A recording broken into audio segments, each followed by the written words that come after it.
Seconds isn't just a channel, it's a thriving community of those who love to be scared.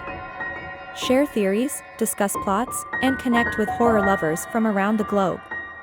Here, you're never alone in your fear. Are you bold enough to embrace the darkness? Like, share, and subscribe to Dreadful Seconds. Unlock a treasure trove of horror and keep the nightmares coming. Join us, and let your adventure into the unknown begin today. Your membership in the fear-filled realm awaits. Encounter with the Whispering Shadows. The Whispering Shadows. It was a crisp autumn evening when I first noticed something off about the old house. The kind of house that had been standing on the edge of town for as long as anyone could remember, with the peeling paint and overgrown ivy.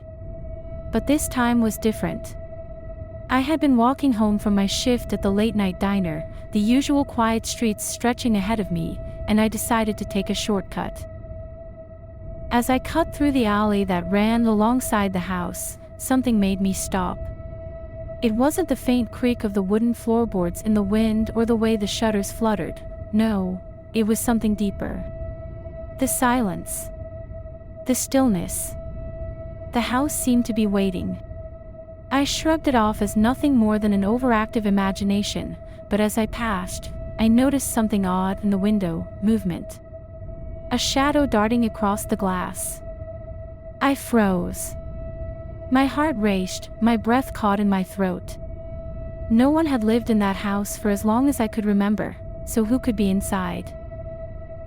The thought of turning back never occurred to me. I'd walked this way dozens of times, always safely. But as I continued down the alley, I felt a coldness that crept up my spine, the kind you can't shake off. When I reached the end of the alley, I found myself standing at the entrance to the house's neglected backyard, the rusted gate barely hanging on its hinges. It was there that I saw it again, a flash of movement, like a silhouette darting behind the broken fence. "Hello," I called out, my voice trembling in the cold air. There was no response, but the hair on my neck stood up. I had no choice but to investigate. With a mix of curiosity and dread, I pushed open the creaky gate and made my way toward the back porch. The house was so quiet that it felt like it was holding its breath. I reached for the door, its paint chipped and peeling in long strips. But before I could touch it, I heard something. A faint whisper, so soft that it seemed like the wind. But the wind had stopped. I stepped back, feeling a sudden unease. The voice was indistinct at first, barely audible, but then clearer. A single word repeated, over and over again, "Help." I couldn't tell where it was coming from. It wasn't from the house, it was coming from the garden shed. I had seen it many times during the day but had always thought it was just a decaying structure. Now, though, it seemed to pulse with something more, something alive. Against all my instincts, I walked toward it. The whispering grew louder, more frantic. I reached for the door handle, my hand shaking. When I pulled it open, I was hit by the smell of damp wood and earth. The inside was pitch dark, but I stepped in anyway. The silence was crushing, and the air felt thick, like it was pressing against my skin. I had barely taken a few steps when the door slammed shut behind me with a force that made my heart jump into my throat. I turned around, but the door wouldn't open. Panic surged through me, and I began banging on the door, screaming for help, but my voice felt muffled, as if the house itself was swallowing it. The whispers were now all around me, echoing in every corner of the shed. I felt my chest tighten, my breath shallow. And then, as though they were speaking directly to me, the voices changed, became clearer. "Get out. Get out before it gets you." I backed away from the door, my legs shaking. The shed had no windows, but suddenly, I saw something in the darkness, a shape, a shadow moving toward me. My heart hammered in my chest, and I tried to scramble toward the corner of the shed, but my feet felt like they were stuck in place. Then I saw it. A figure, no, not a figure, but a mass of shifting shadows. It seemed to flow, like smoke, but it had the faintest outline of something humanoid.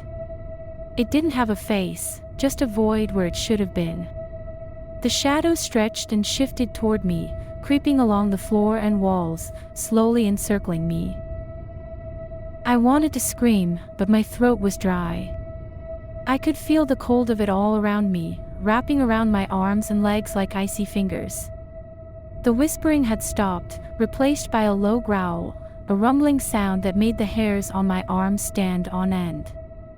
I was paralyzed, unable to move, unable to look away from the shadow that was now mere inches from my face. My skin crawled, my body trembling. And then, just as quickly as it had appeared, the shadow retreated. I could feel its presence lingering, but it was gone. The door opened with a creak, and the night air rushed in like a breath of fresh air. My legs gave out from under me, and I collapsed on the floor, gasping. Somehow, I managed to stumble out of the shed, the whispers echoing faintly in my ears as I ran down the path. I didn't stop until I was safely back on the street, the house behind me growing smaller in the distance. The chill of the encounter still lingered, like a shadow that refused to leave me.